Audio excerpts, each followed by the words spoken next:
Here we go.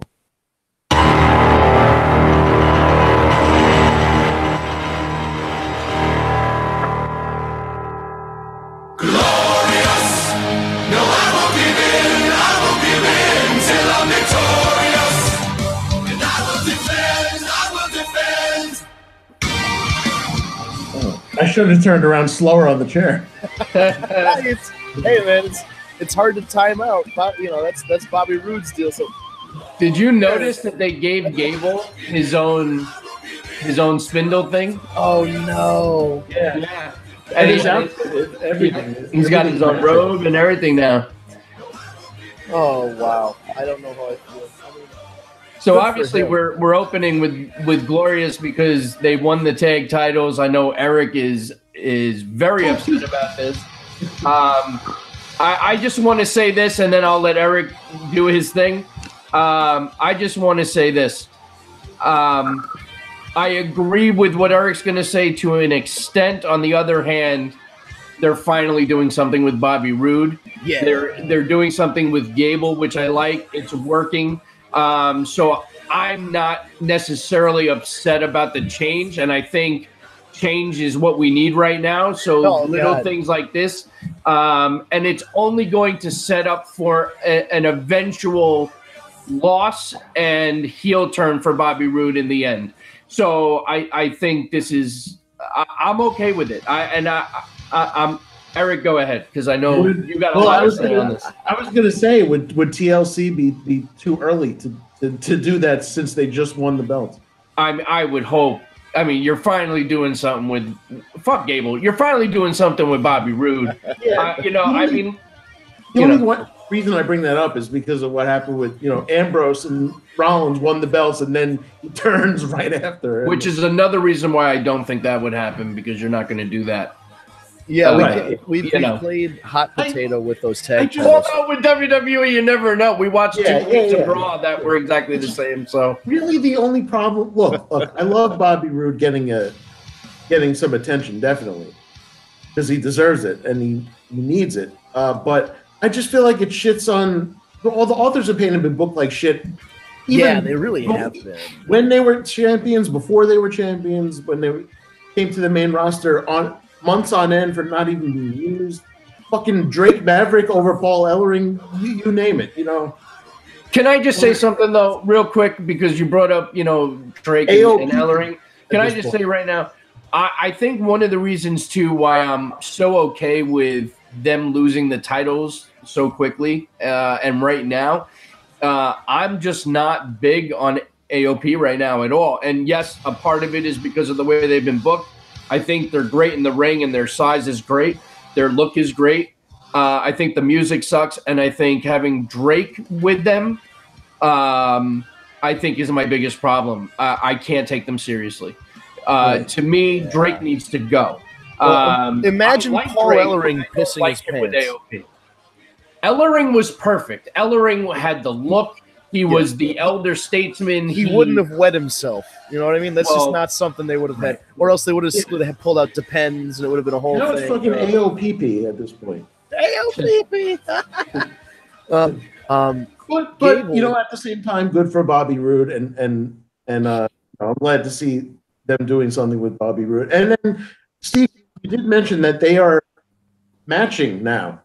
Like the matching, he's even got the freaking sequins on his trunks, Chad Gable, and he's got his own spin thing, and good for him. So okay, I think I would. You know what? I would like a name for them and possibly a tag team finisher. That would be well, this is going to go the way of Y2AJ. They're going to give them all that probably, stuff, and they're going to be hype up. They're going to hype up this team, and then. Yeah, for like WrestleMania or something. Have a few. And it's unfortunate that we all keep thinking about is James Storm. And I don't think it's going to happen, but we all want it. Man, beer money against AOP? Yeah, that would be fun. I will mark out beer money against anybody. So bad the day James Storm returns and they put beer money back together. And I haven't heard anything about James Storm lately coming to WWE. All I've heard is that he's still pretty much a free agent, and he has not signed anywhere. You know, I just we got a little tease of James Storm in WWE, and it was just too short. And I think putting him and Rude back together, I think if you don't know what I'm talking about, then you need to go watch old Impact and watch Beer Money clips. Their promos, their matches, they were just such a great tag team. Yeah, and you know, not to say anything negative about Chad Gable. Chad Gable is the second person to be a tag team Triple Crown, right behind his old partner Jason Jordan, because they were NXT tag champions, and then they were SmackDown tag champions together, and then Jason went over and had the tag team titles with Seth, and now Chad has the Raw tag team titles with Bobby Roode.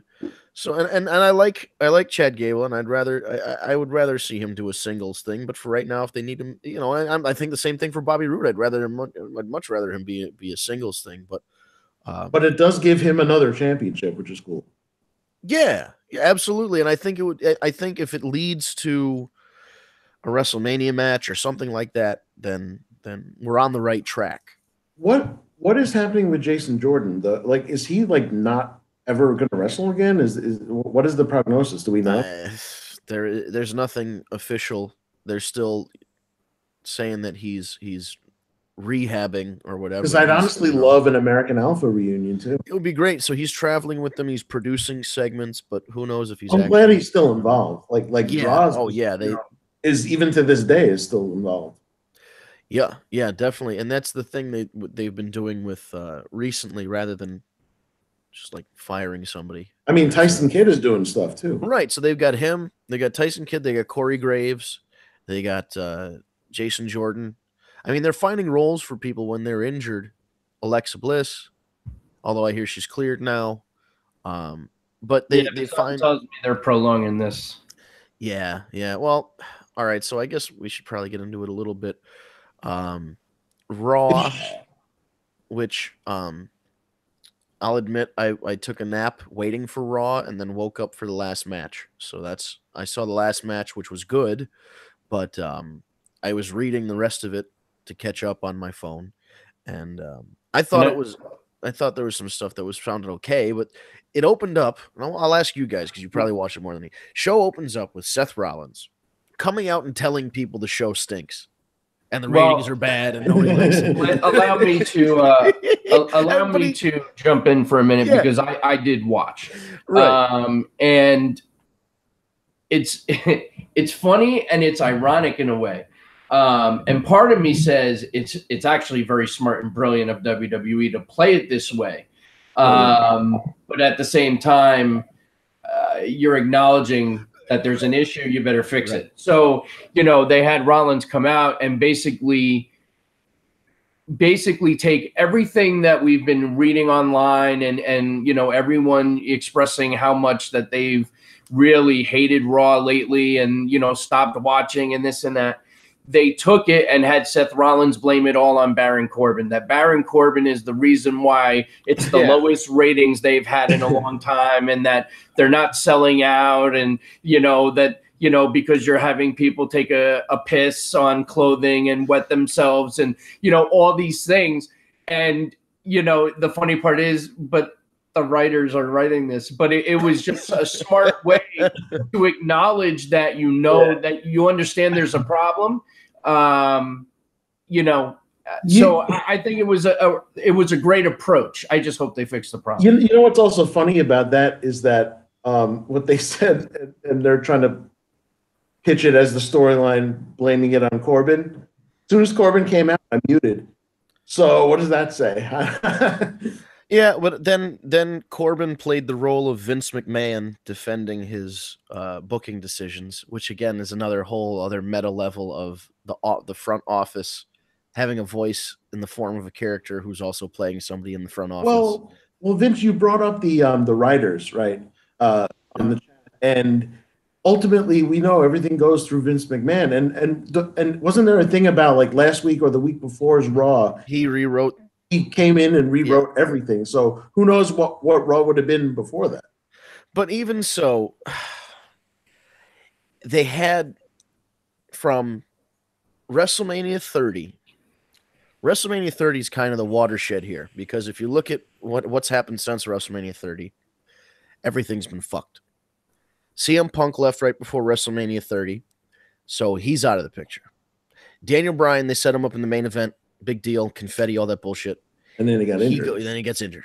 And now he's back, and honestly, I don't give a shit about a vegan wearing a sweater talking about anything. You're not enjoying the heel turn at all? I don't even when he's I didn't know what that was for 2 weeks because I don't watch his segments, and then when he's on commentary, I turn the volume down and watch something. That's like me with Baron Corbin. I don't know. I just don't.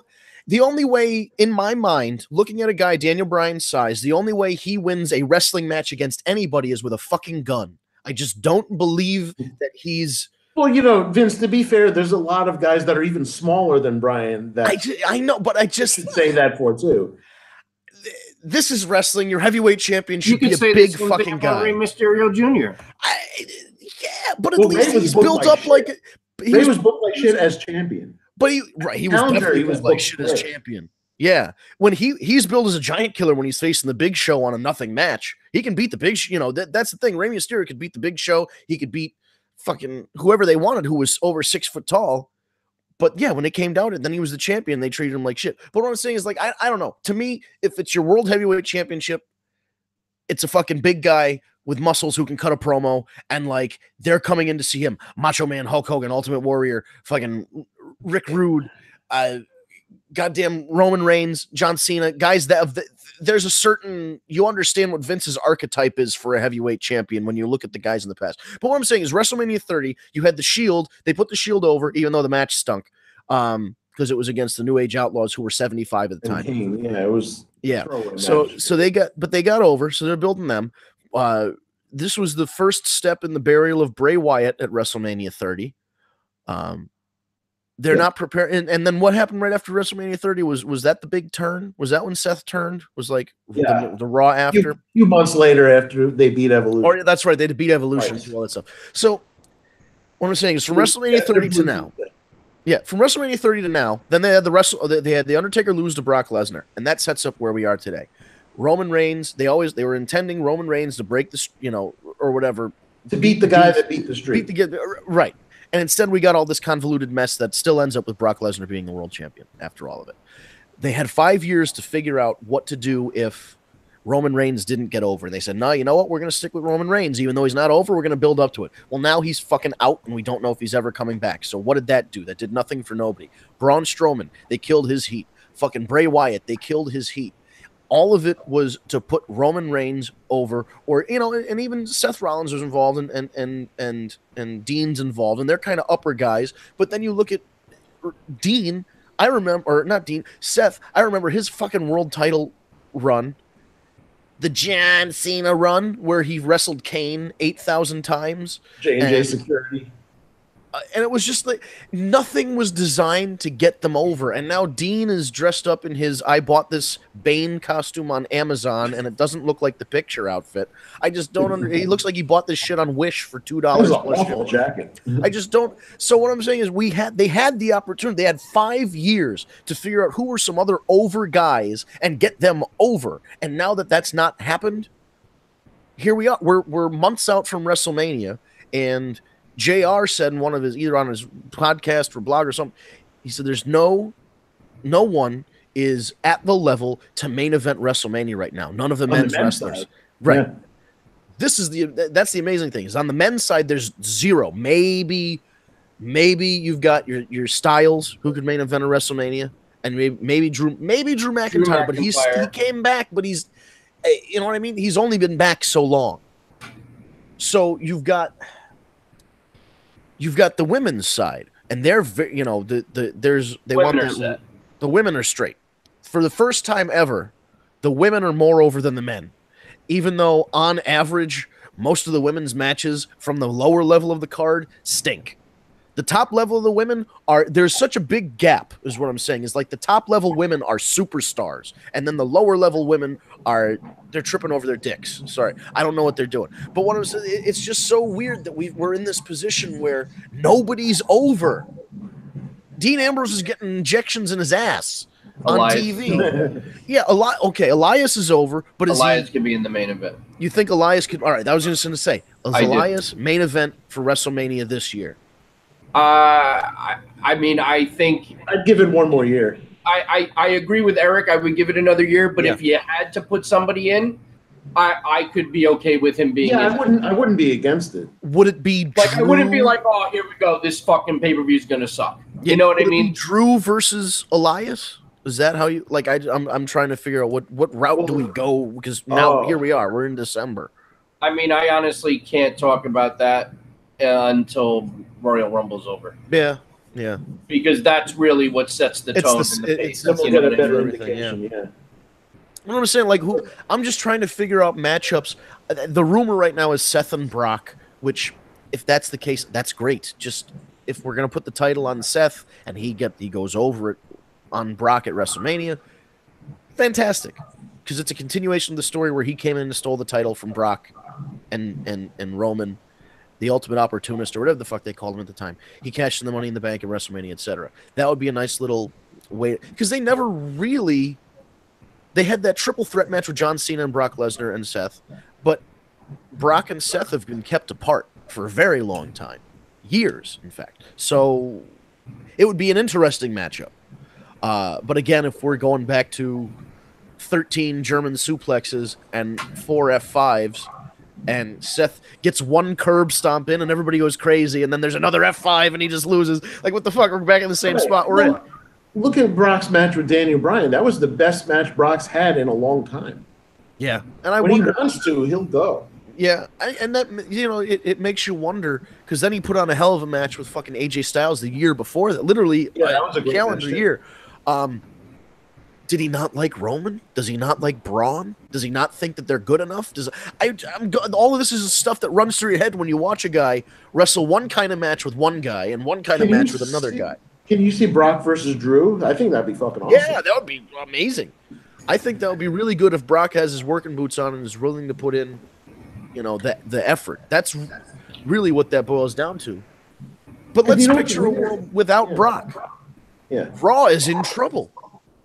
Raw's in big fucking trouble on their main event side when you take out their champion who shows up once every 2 weeks and hasn't had a Raw match since 2002. It's like. I also love how Rollins brought that up too. That Brock never shows up. And that was nice, but it's all weird. That's a go-to line, though. I mean, that's. But it's so strange to me. It's just weird that they're having a guy go out and say that when they could have just said, Brock, here's some money, show up to Raw, or we're writing you in for Raw. Like, there's all of these things that they could do aside from getting a character on TV. They probably don't want to pay him the money. At the end of the day, it comes down to the money. Yeah. It's all about the money. The money. But it's funny. Like, I'm a bigger Daniel Bryan fan than you are. Yeah. However, I don't see him or want him to walk into Mania as champion, honestly. No, because there's plenty of time for him to lose the title before. Here's the problem. When you look at it, it's AJ and Bryan, which if we're going the same route that we've been going with this Daniel Bryan character, it's going to be another match where fucking AJ gets kicked in the dick 8,000 times. And you want AJ to get dick kicked again because it's been a calendar year of being kicked in the dick at WrestleMania. Like, literally from WrestleMania to WrestleMania, it's just been nothing but low blows for AJ Styles the last year. For real, unless that's the spot. He pulls out the metal cup like Badass Billy Gunn did with China. That one time. Or Bret Hart when Goldberg speared him. That was awesome. Yeah, but the only two guys who are set up to face Daniel Bryan at WrestleMania are AJ Styles or The Miz. And I don't just that doesn't feel like a WrestleMania main event to me. And plus, this dynamic doesn't work for me. Miz can always be in a main event for me. See, here's what I thought. I thought Miz should have won Money in the Bank. Then they have Bryan win the title from AJ as a face, and then Miz cashes right after. Yeah, I mean, I think then, of course, they probably would have built back to a face Bryan finally overcoming the Miz, but yeah, I don't know, man. I think SmackDown is probably a little more set than Raw, but SmackDown's been a much better show than Raw.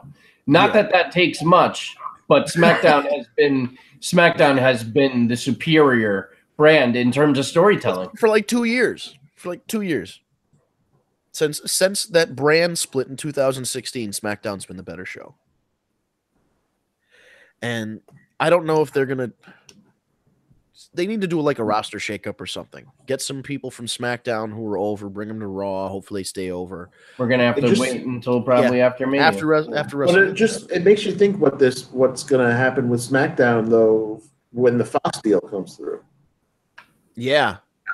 Like, because is Fox gonna, be happy with Raw's shit ratings, or if SmackDown has shit ratings like that? Oh no, they won't talk. Fox is notorious for pulling the trigger on canceling a show at a moment's notice. I mean, they canceled Family Guy how many times? They have a long list of shows that don't make it out of the first season on the Fox network. So it's a dangerous prospect, but at the same time, if it's better than Raw. Like, I don't think they're going to give a shit about what Raw is doing on USA on Monday nights, unless it's affecting the Friday night SmackDown rating. Right. If it's affecting the SmackDown rating, then they're going to have a problem. But let me put it this way: Fox is it going to make SmackDown the number one WWE's number one show? It very well could be. It very well could be because that's something. There's millions. I mean, there's so much money behind the Fox thing. Fox is known as a sports network. They play baseball, they play football, they have like FS1 is a dedicated Fox Sports network. Their presentation is more sportsy. So if, for example, if that P thing happened on SmackDown and they tried to do it while Fox was involved, Fox would probably be like, listen, you're not having somebody piss themselves on a sport. Like, that would be the equivalent of Joe Torre coming out and saying, walking to the mound to change pitchers, and Andy Pettit's on the mound, and fucking Joe Torre just comes out and pisses his pants. That's not going to happen during a baseball game. Or Joe Torre actually smiling. That's even more rare. But what I'm saying is, like, it wouldn't make sense on a straight sports or a shoot sport program for someone to piss their pants. It's just silly. Right. It's good. It doesn't even make sense in wrestling. Oh, he's met at the big show before? I mean, the guy's fucking 7 feet tall. I'm sure. Like the blooper shit. Right. So what I'm saying is I think by virtue of SmackDown being on Fox, their WWE is going to have to put more effort into it. And Fox itself is going to have a say in what's happening. So I mean, God knows how much did they pay for it? Something like $1 billion or something? Yeah, was it up to $1 billion? It was a big fucking deal, which is crazy to think because it just feels so.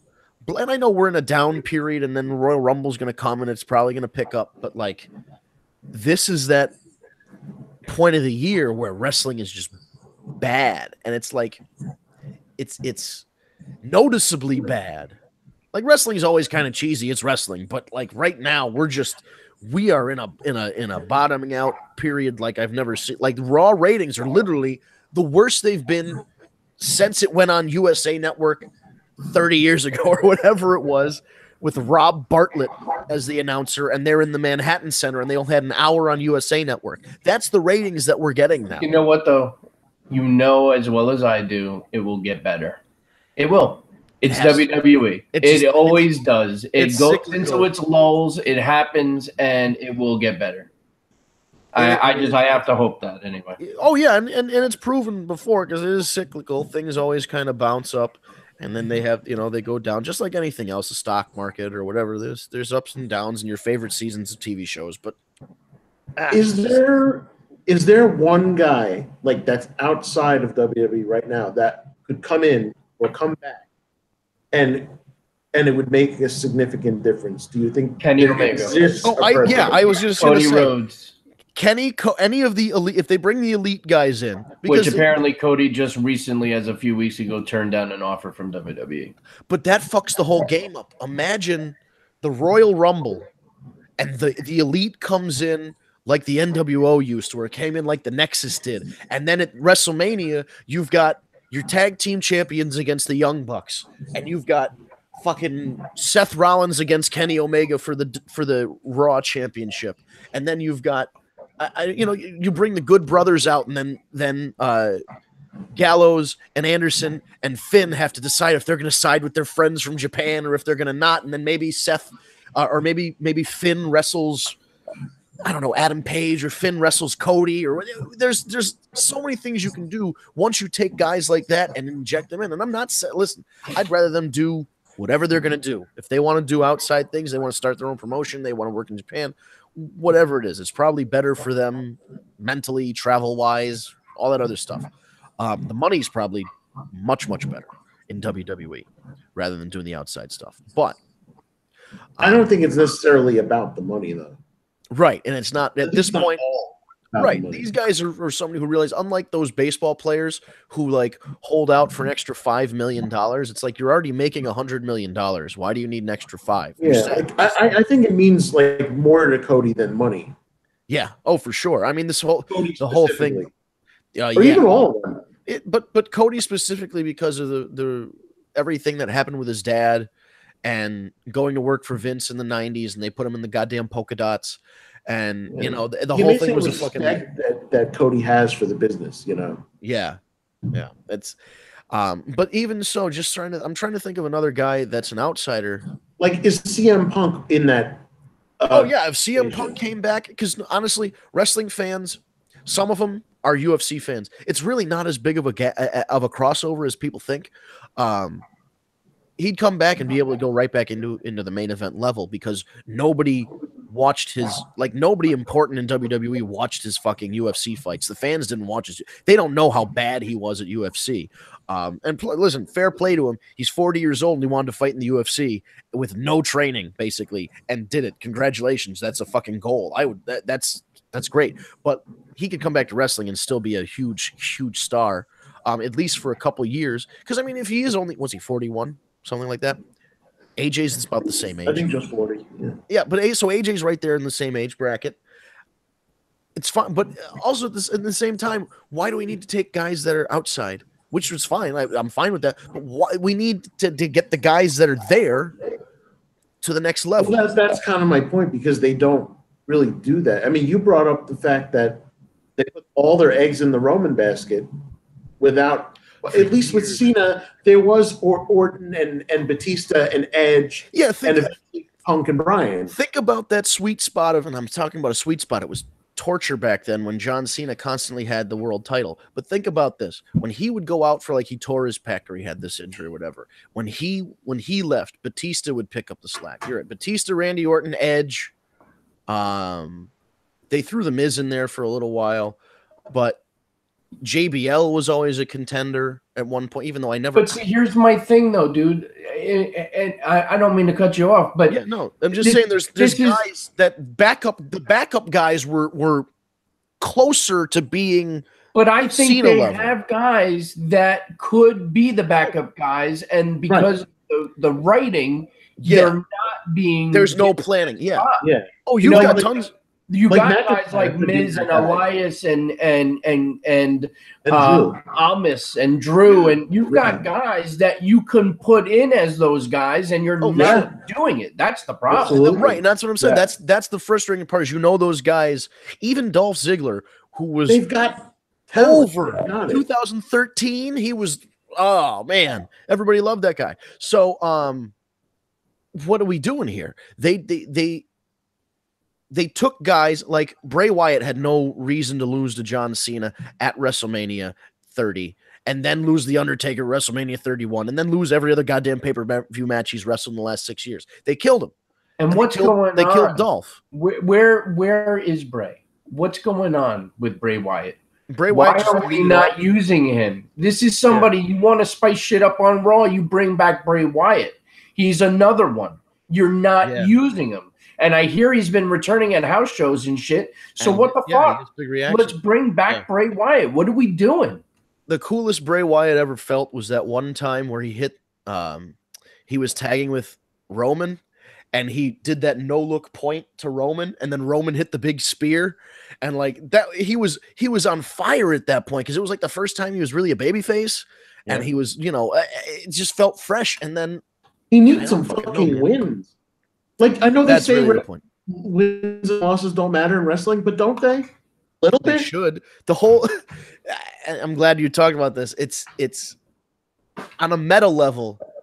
No, wrestling wins and losses don't matter. But on a storytelling level and like if we're keeping kayfabe here, and the idea is this is overarchingly, even though it's a fictional program, it is a sporting event. It is a company that provides athletic competitions to see who's better than who. Right. Then yes, it should matter. This is like if you're reading Harry Potter and then halfway through Harry goes, you're reading it, says Harry Potter turns to the reader and says, I know the last chapters haven't been really good. I'm going to blame that on Dumbledore. You should keep reading, though. It's really good. And then, like, a couple pages later, Hermione's like, I'm sick of getting good grades because good grades really don't matter at Hogwarts because this is just a book. Like, what the fuck are we doing here? Like, if wins and losses don't matter, then the whole thing falls apart. The story is wins and losses do matter because if you win a match, you make more than the person that lost the match. And then you move up in the rankings, and then you become number one contender, and then you become the champion. And the champion, you make more money, and you're more famous. Like, that's the whole idea. People don't, like the UFC, guys don't go, oh, well, I lost that match, but it doesn't matter. I'll just get another one. No, because they lost a real match, and they lost out on real money and real sponsorships. Like, let's have a consequence. It's got to have consequences. Can we maintain some kayfabe? I know it's dead and gone, but can we maintain some? Well, yeah, we should. We would. That's what we should.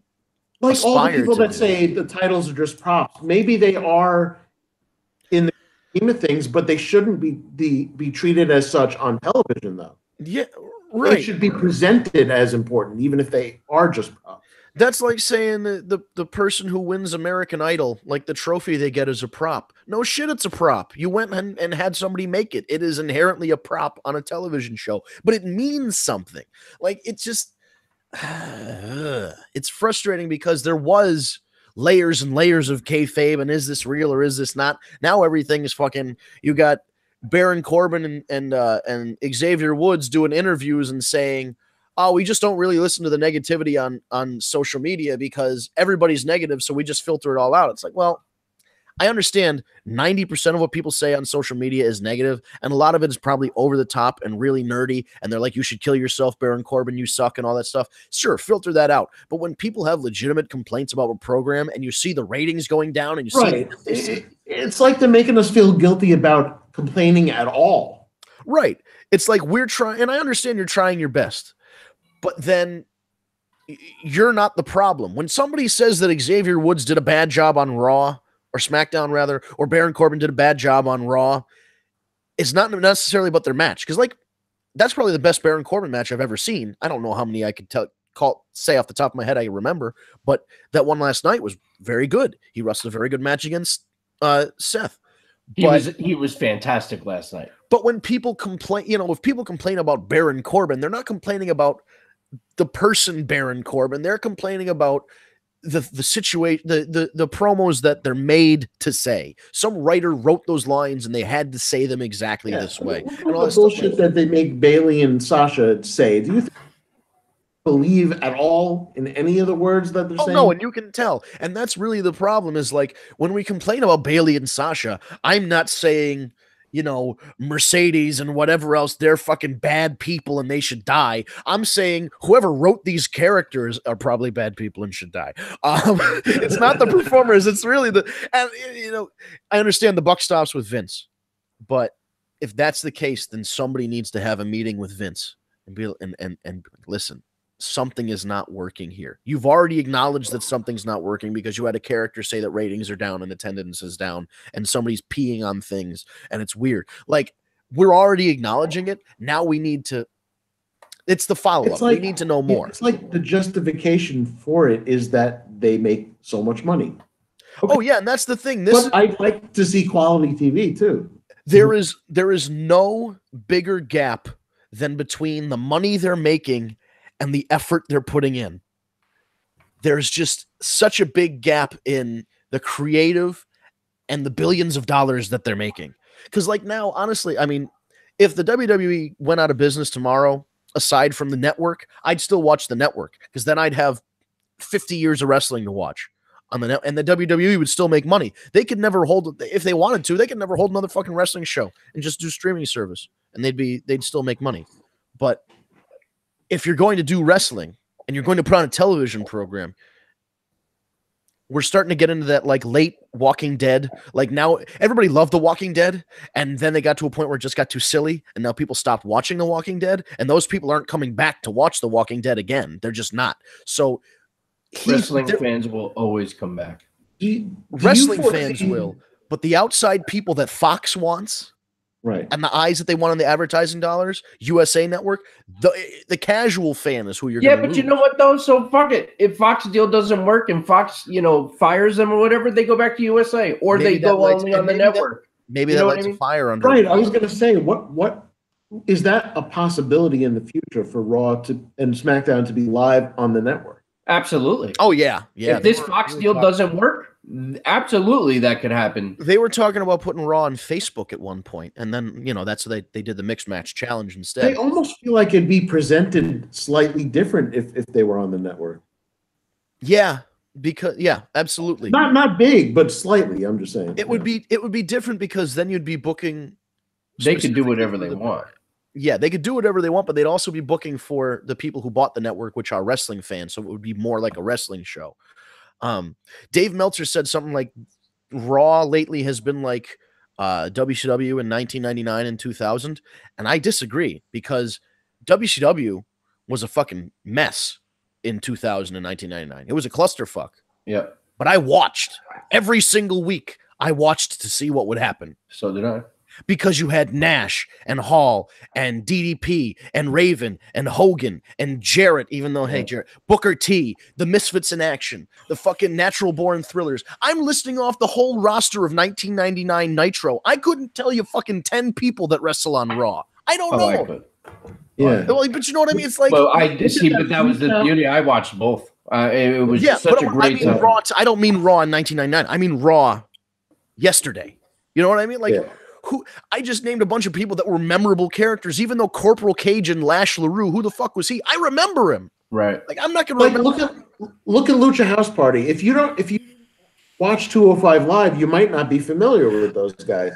God, is it? I'll tell you what I like the most about them, and it's not much because I think the pinata thing is fucking stupid. You're fucking stupid. Go ahead. But you know what I like? That their logo is looks like the In Your House logo. Yeah. Yeah. I like that. I don't know if it's subtle, but it's All right, so help me out here because all lucha wrestlers look alike. That's my racist rant of the day. No, I'm kidding. People know Kalisto. Okay, so it's Kalisto. He was on the, It's Kalisto, Lince Dorado, and who's the third? Grand Metalik. Okay. I had a hard time remembering who all of the members of Lucha House Party was. That's a problem. It's just like which one's Dash, which one's Dawson, at the expense of the Revival too. And the Revival. We can talk for hours about how they fucked up. Let's not though, because that's frustrating. They already brought up the AOP. We don't need to. Hey, you know what? Seth mentioned the Revival specifically in his promo, so maybe things will pick up for the Revival. Maybe this is how now that AOP is kind of out of the title picture. Does this bridge back to the Revival? Right. And then you have the Revival take the titles from Rude and Gable, and that sets up the heel turn from Bobby Roode, which sets up their match at Royal Rumble or WrestleMania or whatever the fuck. And then the Revival have the tag team titles, and then the AOP, because they're so much taller and bigger than everybody else on the roster, you've got maybe a babyface Revival against a heel AOP.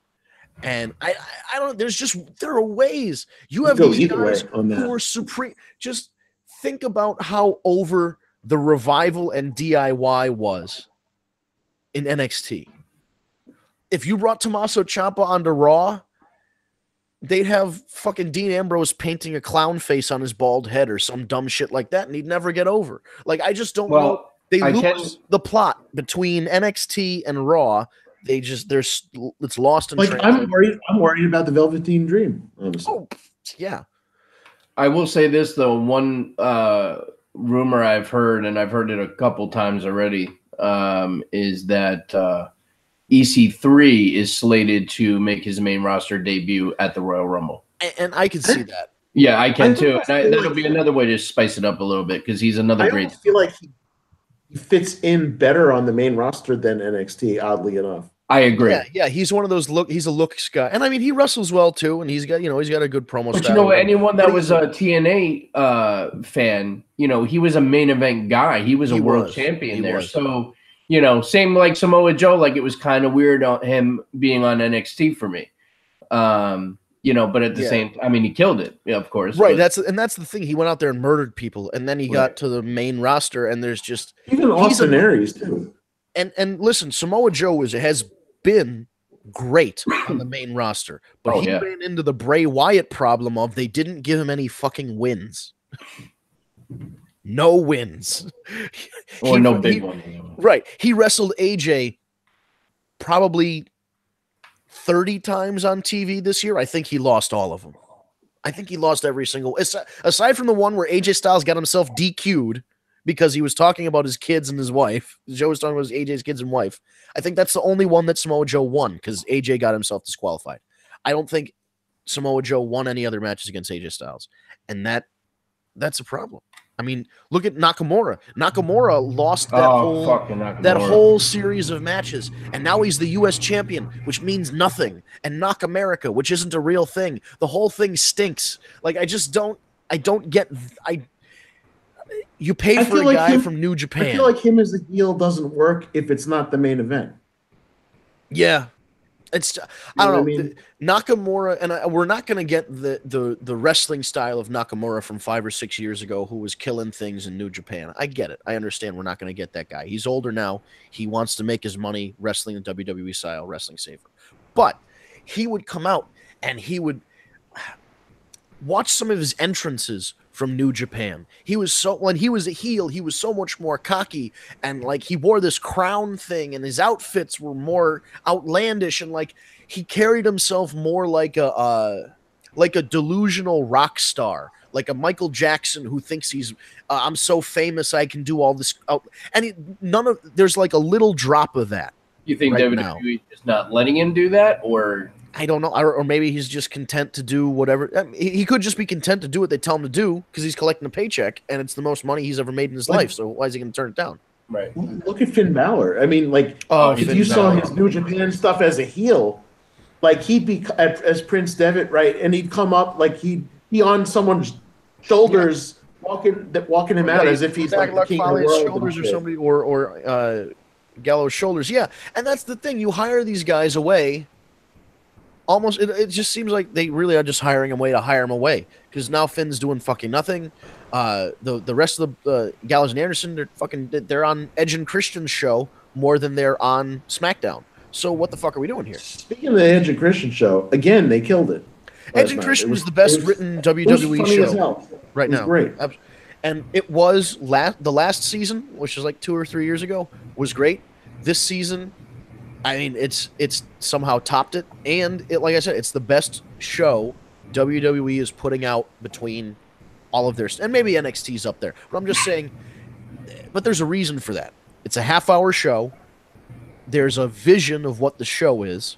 There is a small group of people involved in getting the show done, and they're all kind of on the same page, and they get it done. They don't spend all this time working on it and then turn it into Vince McMahon, and then Vince McMahon puts it in the goddamn wood chipper, and then sweeps up the scraps from the wood chipper, pastes them back together, and gives them to you, and then you do the show. Like, it's a show from from start to finish. They have an idea and a vision, and they execute it. This is like too many cooks, and it's we're comparing a half-hour show to a 3-hour-long show, which is like, right, that's a big part of it too. We understand that they have a lot of television to produce. I mean, think of your favorite TV show, aside from wrestling, and imagine it being 3 hours long. You'd want to fucking kill yourself by the time the show ended. If How I Met Your Mother was 3 hours long, I'd shoot myself in the face. Or even like Walking Dead. Imagine 3 hours of The Walking Dead. 3 hours. I love Breaking Bad, but if it was structured as a 3 hour, if one episode was 3 hours, it just wouldn't come off the same. It's structured to be a 1 hour show or a 90-minute special, and then they continue it on the next part. Sometimes I don't even want to watch a movie that's 3 hours long. Let alone a show. God! If a movie's over 90 minutes, I've really got to want to watch that movie. So I don't know. There's issues. I mean, we bring up the same kind of thing every week. They aren't using guys right, and the fucking show's too long. And even if the show is too long, if you're using guys the right way, maybe you won't notice the show is too long. Let's wrestle more matches. You know what? The truth of the matter is, you're right. Because if this was the Attitude Era, and we say this all the time too, but if this was the Attitude Era and it was 3 hours long, we would have been okay with it.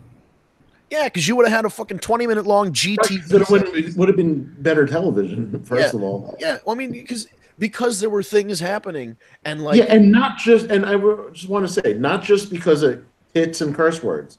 More than that. It was much more than that. Because the stories were great. Yeah. It's like when people say ECW is about flaming tables and barbed wire. It's like, no, you're missing Eddie Guerrero and the rest of the luchas. Like, there was so much more to Stone Cold Steve Austin than just giving the middle finger. There was so much more. Yeah, and you know, unfortunately we're of an older generation where people don't understand just how over everybody was in the Attitude Era.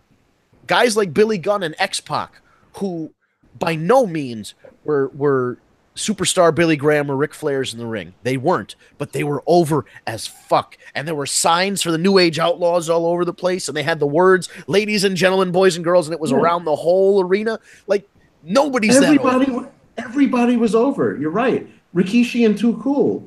Kai and Tai were fucking over. You know? Indeed. The APA or everybody, even the Headbangers had some shit going because they were being used even on, okay, like the APA. That's a great example. Maybe the APA didn't wrestle every week, but they had those backstage segments where somebody would knock on their invisible there was a door with no wall. Hey man, you got to knock, so they have to go back and knock, and they'd be playing cards, and then they, somebody would pay them money to be their backup for a match or to interfere in a match, and so maybe they weren't wrestling and the story wasn't focused on them, but they came out and they had a segment backstage, and then they affected something in the ring to continue whatever story was being told. And you just heard their music, and the place would just erupt. Right, and so even lower level guys. Yeah. I'd go so far as to say Mean Street Posse were over. Oh yeah, peak ass Joey Abs. Who was the other one? Was there a third one? Rodney Mack, right? Oh, not Rodney Mack. Rodney Mack was the black guy. Just Rodney. Rodney Mack was great though. The White Boy Challenge. Back the Mac. Down with the brown. But look at that. So that's the guy who's nobody remembers Rodney Mack right now, probably, but he was a lower level guy who they were trying to build up. So they put him with a manager. Right. They gave him they gave him Teddy Long. They gave him the 2-minute White Boy Challenge or whatever it was. Like, they gave him something to do, even though he was not to Jazz. I think so, yeah. But so it's just amazing that you have lower level guys that aren't doing anything. I think Virgil right with his I think Virgil always had stories. Had he been in WWE and not in WCW, he would have been doing something too. I mean, they found a role for everybody. Now Heath Slater, this is a throwback to like an Attitude Era storyline where a wrestler gets repositioned as a referee, but he's a babyface, but the authority figure is a heel and is threatening to fire him, so he has to reluctantly work for the heel, and then there's, eventually there's going to be a big comeuppance. So like that's very old school, and they found something for a lower card guy. So they're building sympathy for him. Right, and they're building up a story, and he's only going to play a piece in this story, and he's probably going to have some sort of effect on Braun versus Baron Corbin. That's probably what we're leading up to, or something like that, where, eventually he's had, Heath Slater can't take it anymore and rebels against Baron Corbin, and then maybe he gets fired, and then maybe SmackDown picks him up. I don't know. But then you look at like 10 other lower level guys, like the Revival's out there doing this Lucha House Party thing, which is fucking nothing. Lucha House Party rules it doesn't mean anything. They're not real. They're not real rules. Which Seth Rollins also pointed out in his promo, by the way. Yeah, and he went across the aisle, babyface and heel, to make some legitimate gripes. I don't know. I just think that, the people who aren't involved in the main event storyline still need something to do. Ty Dillinger. That's my point. That's another one. Ty Dillinger. What's he been? Yeah. He's been banging Peyton Royce is what he's been doing. Seriously. So we have 10 minutes left. I think the only question we might have got, because obviously we've got some people missing, today. Not sure where Amanda is. Kat is having some medical issues, so obviously she gets a pass. Steve, I guess I'll let you handle. Obviously Ryan has been MIA for a little while, and I'll let you. So Ryan's been out of action for a few weeks now, and unfortunately, Ryan's mother has passed away. So our sincerest and deepest condolences to Ryan and his entire family. We're thinking of you, and it's horrible. Anytime you lose a parent. So that's. But he's our brother. He's part of the Tag Me Dave family. He's part of the family, man. And I never, we didn't know his mother, but we knew Ryan, and we know our own mothers and how we'd feel if something happened. So it's really rough, and just he would keep us updated with not a ton of details, but enough for us to know the situation, and it stinks. And we're pulling for him. We've let him know privately if there's anything that he needs from us. Just ask. We're literally international because we've got Amanda in Canada, so we've got people all over who can help him out if he needs anything, or if he wants to talk or whatever it is. We're here for Ryan right now, and that's such a rough situation. But we have one question that Kat was able to relay from us. Kaylee, who is another frequent emailer, asked, who should the new GM be of Raw? Honestly, nobody. That's my answer. No, you got to have a GM. Okay, so hear me out. In the old days, and I've been thinking about this, if this last night's Raw happened in the Attitude Era, and they had a general manager and the ratings were down and this and that and the show stinks and all that, and they were really putting the blame on that general manager character, one of the McMahons would have walked out as a complete surprise in the middle of that Seth Rollins Baron Corbin segment, "You're fired," and fire the general manager, and then put in a new general manager like that night. And it would be a big, and I know there's already a storyline going on with Braun, so they can't really fuck that up. But imagine last night, No Chance in Hell pops on, the music comes out, everybody pops, the Titantron's up, Vince walks out, and he walks up to Baron Corbin, "You're fired." And it ignites. Look, on the same token, if I know she's obviously busy, but if Linda McMahon showed up, I mean, and old school WrestleMania music hit, fans were when she came out, things were shit was about. Oh to go down. But even now, Stephanie is the one that's in charge of Raw, right? That's her thing. She's the commissioner or whatever of Raw, and she assigned Baron Corbin.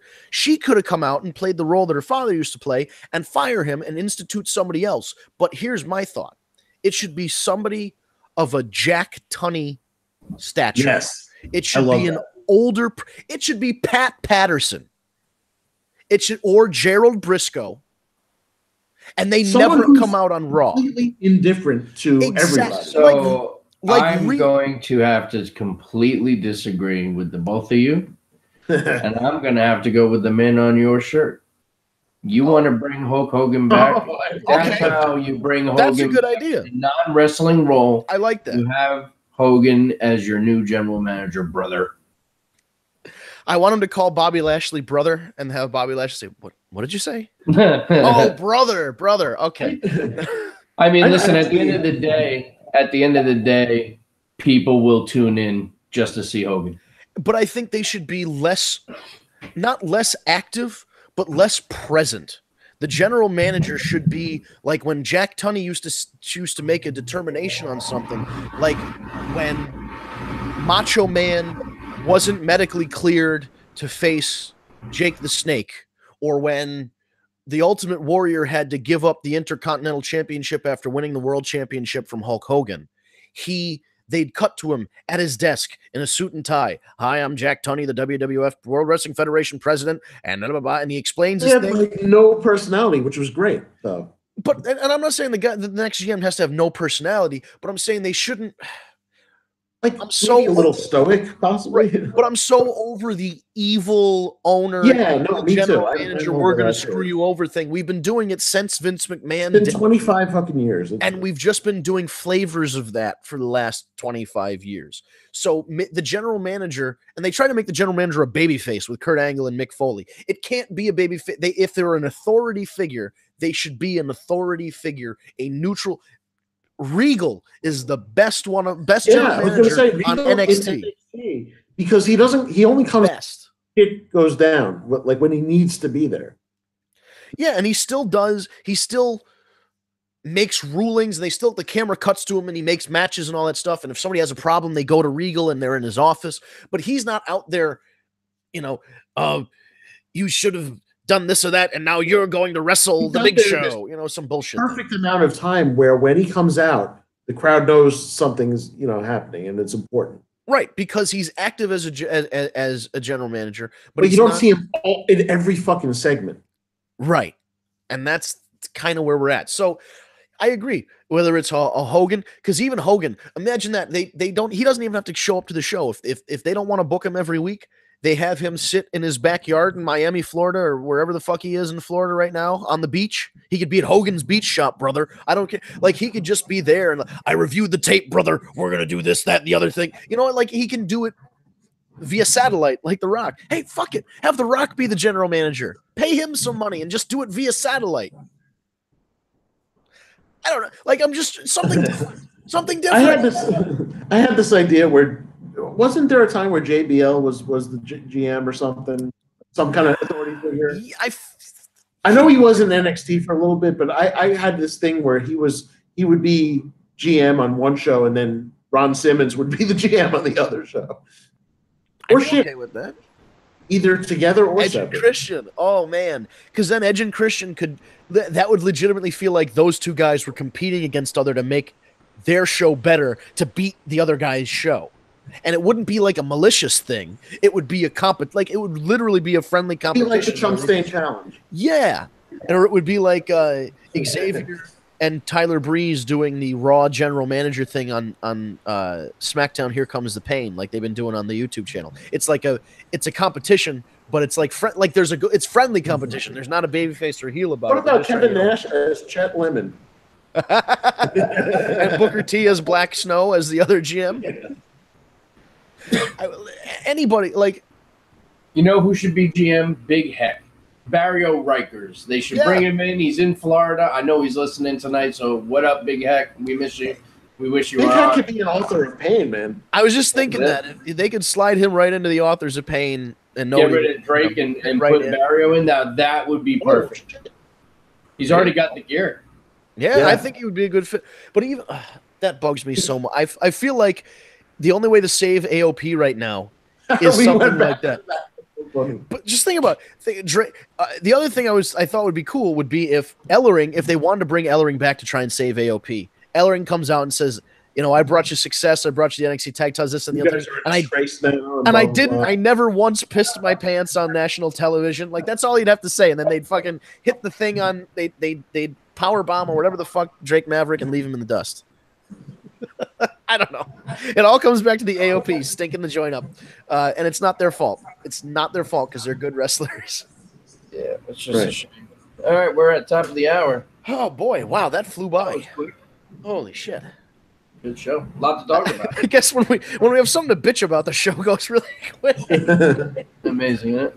No, but at the same time, if there's stuff I'm very happy about, I'll talk for hours too. And I need sometimes I look forward to this because I need to vent about wrestling in some way to people, And fly on and do my blog too, even if nobody's reading it. Right. I don't care. I need to get it out. Definitely. And to the people who go, oh, well, you're going to watch next week. Well, first of all, I fell asleep and didn't watch this week. So whatever brilliant writing they've been doing the last couple of weeks. Amanda said that she didn't watch for the last 3. These are wrestling fans who've been wrestling fans for 20 plus years who are tuning out and still listen, I still have the network. I still go on and I watch old pay-per-views. I listen to What Happened When with Tony Schiavone, and I watch the pay-per-view along with the podcast. Like, I'm still watching wrestling. I watch the World Tag League. The World Tag League final over the weekend was the best show I've seen in months. Listen, I'll say this. I am always, no matter how bad it is, how bad it gets, one thing will stay regular in my life will be Monday Night Raw. I will always watch no matter how bad it is.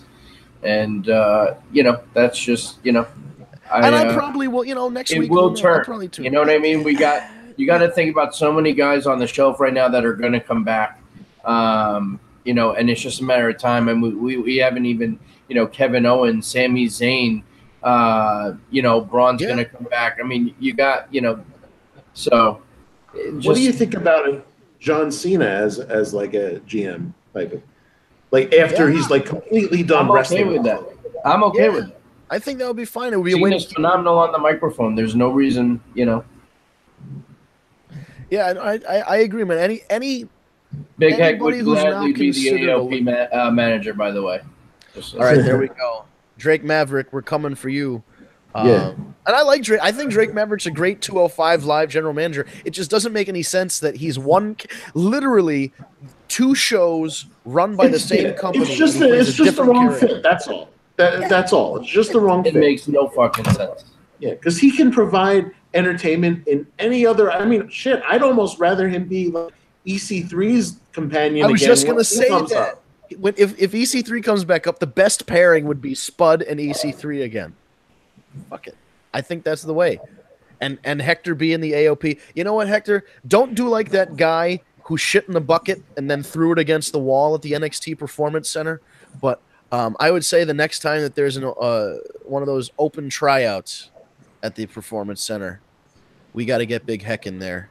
And that's his next step. I'd also like to point out that at the NXT Halloween house show, EC3 and Maverick were not Burt and Ernie. They were Batman and Robin. Burt Ward and Adam West. Yeah, it wasn't Batman. It was specifically Burt Ward and Adam West. It was the '60s Batman, which is even funnier. I think there's potential in a Spud EC3 reunion. It's so weird that they let him keep EC3. I guess we should finish up. It is towards the top of the hour. SmackDown is starting. Big show tonight. Rap battle between the New Day and the Usos, and a WrestleMania rematch, Charlotte versus Asuka. Should be a fun show. Unlike I can't see that ending in an actual ending. Oh no, that's got to be some kind of screwy finish. Got to be. But it'll still be up until the finish. It'll be a great match. Yeah. So we'll see what the finish is that. But that's it for now. I guess if you want to ask another question, if you're listening to the show and you want to submit a question, hashtag AskTheWarReport on social media. If we didn't get to yours, because usually like Amanda and Kat compile them, they were not on the show today. If we didn't ask one, we'll get to it. We'll definitely ask it. AskTheWarReport@gmail.com. Hashtag AskTheWarReport on social media. And if we didn't read yours from this week, we'll read it next week. If you submit a question at AskTheWarReport@gmail.com or hashtag AskTheWarReport, you're submitted into our WrestleRumble pay-per-view Pick 'em Contest, where, oh boy, we got to pick one for this Sunday because that's the next pay-per-view. So if you submitted a question and we asked it on the air, we didn't even talk about TLC. I didn't even know until I looked it up the other day on Wikipedia. I'm like, oh shit, TLC's coming up. But you know what, folks? You have something to look forward to. Our TLC review. Well, that's the thing. We'll review it because we don't even know if Braun is wrestling Baron Corbin. How are we gonna do a preview show and we don't really know what's gonna fucking happen? The whole card could be changed around WCW style. But WrestleRumble.com pay-per-view pick 'em. We pick a question every month. You get submitted to get a free WrestleRumble entry. It's only $5 to enter anyway if you just want to enter WrestleRumble and win a prize. But if you want to win a free pick 'em, it's hashtag AskTheWarReport or AskTheWarReport@gmail.com. And social media @TagMeADate. Instagram, Twitter, Tag Me a Date. And then YouTube, go to youtube.com, search for Tag Me a Date, Tag Me a Date, no spaces, squish it all together. You'll see our channel. Please subscribe to the channel. Hit the bell to get the alerts for when we go live or upload a new video. And we are live 7 p.m. Eastern time on Tuesday evenings. Adjust your clocks accordingly. I guess that's it. Just subscribe to our YouTube channel because we're going to be doing this every week, 7 p.m. Eastern time. Social media, YouTube. Oh, and tagmeadate.com. How could we forget? TagMeADate.com is the first and only dating site exclusively for fans of professional wrestling. With a roster of over 70,000 superstars and divas, you too can find your tag team match on TagMeADate.com. Give it a shot. It's free. Sending a message is free. Clicking that you want to like somebody is free. All that stuff. All the features are free. So go to TagMeADate.com right now. Sign up. Talk to some people. Meet your tag team match. And we will see you all next week, next Tuesday, 7 p.m. on Eastern Time. Thank you for watching.